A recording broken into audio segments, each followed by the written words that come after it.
In 1826, one Captain William Morgan decided it was his duty to inform all Masons and the general public what the foolproof was regarding the Illuminati, their secret plans, intended objectives, and to reveal the identities of the masterminds of the conspiracy.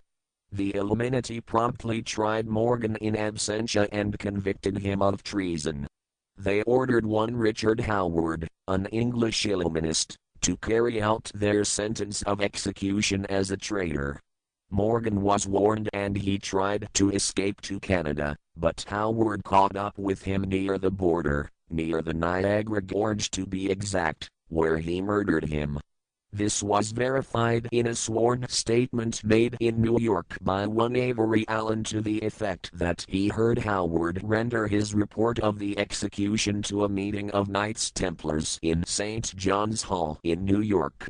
He also told how arrangements had been made to ship Howard back to England. That Allen affidavit is on record in New York City archives.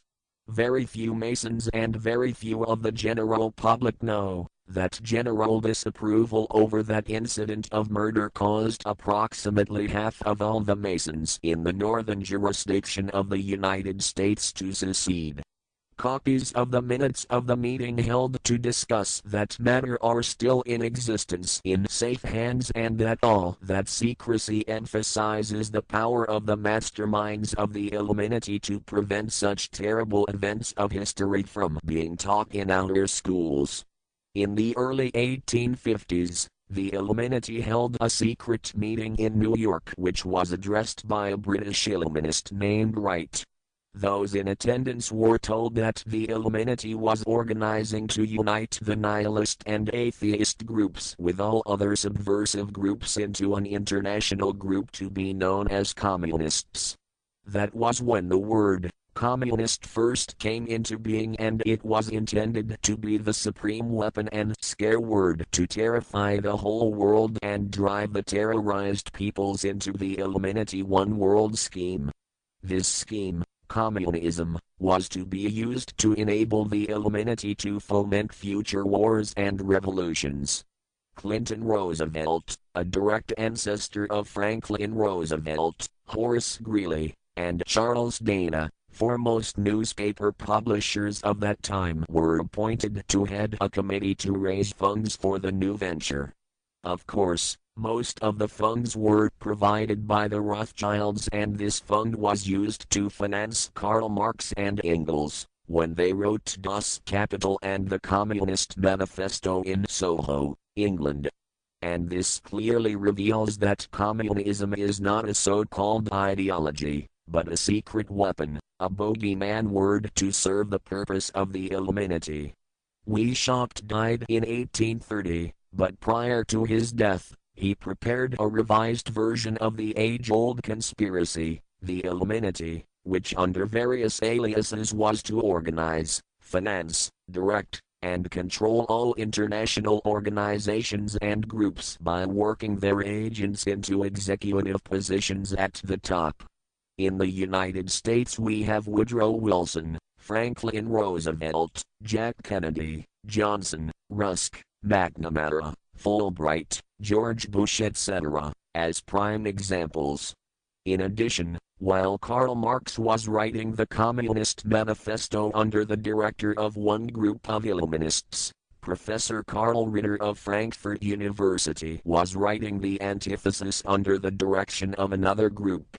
The idea was that those who direct the overall conspiracy could use the differences in those two so-called ideologies to enable them to divide larger and larger numbers of the human race into opposing camps, so that they could be armed and then brainwashed into fighting and destroying each other. And particularly, to destroy all political and religious institutions. The work Ritter started was continued after his death and completed by the German so-called philosopher Friedrich Wilhelm Nietzsche, who founded Nietzscheanism. This Nietzscheanism was later developed into fascism and then into Nazism and was used to foment World War I and II. In 1834, the Italian revolutionary leader, Giuseppe Mazzini, was selected by the Illuminati to direct their revolutionary program throughout the world. He served in that capacity until he died in 1872, but some years before he died, Mazzini had enticed an American general named Albert Pike into the Illuminati. Pike was fascinated by the idea of a one-world government, and ultimately he became the head of this Luciferian conspiracy.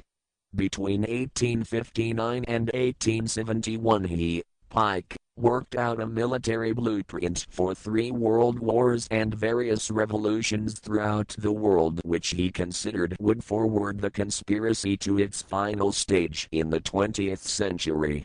Again, I remind you that these conspirators were never concerned with immediate success. They also operated on a long-range view. Pike did most of his work in his home in Little Rock, Arkansas. But a few years later, when the Illuminati's lodges of the Grand Orient became suspect and repudiated because of Mazzini's revolutionary activities in Europe, Pike organized what he called the New and Reformed Palladian Rite. He set up 3 supreme councils, one in Charleston, South Carolina, one in Rome, Italy, and a third in Berlin, Germany. He had Mazzini establish 23 subordinate councils in strategic locations throughout the world. These have been the secret headquarters of the world revolutionary movement ever since. Long before Marconi invented the radio, the scientists in the Illuminati had found the means for Pike and the heads of his councils to communicate secretly. It was the discovery of that secret that enabled intelligence officers to understand how apparently unrelated incidents, such as the assassination of an Austrian prince in Serbia, took place simultaneously throughout the world, which developed into a war or a revolution. Pike's plan was as simple as it has proved effective. It called for communism, Nazism, political Zionism, and other international movements to be organized and used to foment 3 global world wars and at least 2 major revolutions. The First World War was to be fought so as to enable the Illuminati to destroy Tsarism in Russia, as vowed by Rothschild, after the Tsar had torpedoed his scheme at the Congress in Vienna, and to transform Russia into a stronghold of atheistic communism. The differences stirred up by agents of the Illuminati between the British and German empires were to be used to foment this war. After the war would be ended, communism was to be built up and used to destroy other governments and weaken religions. World War II, when, and if necessary, was to be fomented by using the controversies between fascists and political Zionists. And here let it be noted that Hitler was financed by Krupp, the Warburgs, the Rothschilds, and other internationalist bankers, and that the slaughter of the supposed 6 million Jews by Hitler didn't bother the Jewish internationalist bankers at all. That slaughter was necessary in order to create worldwide hatred of the German people and thus bring about war against them. In short, this Second World War was to be fought to destroy Nazism and increase the power of political Zionism so that the State of Israel could be established in Palestine.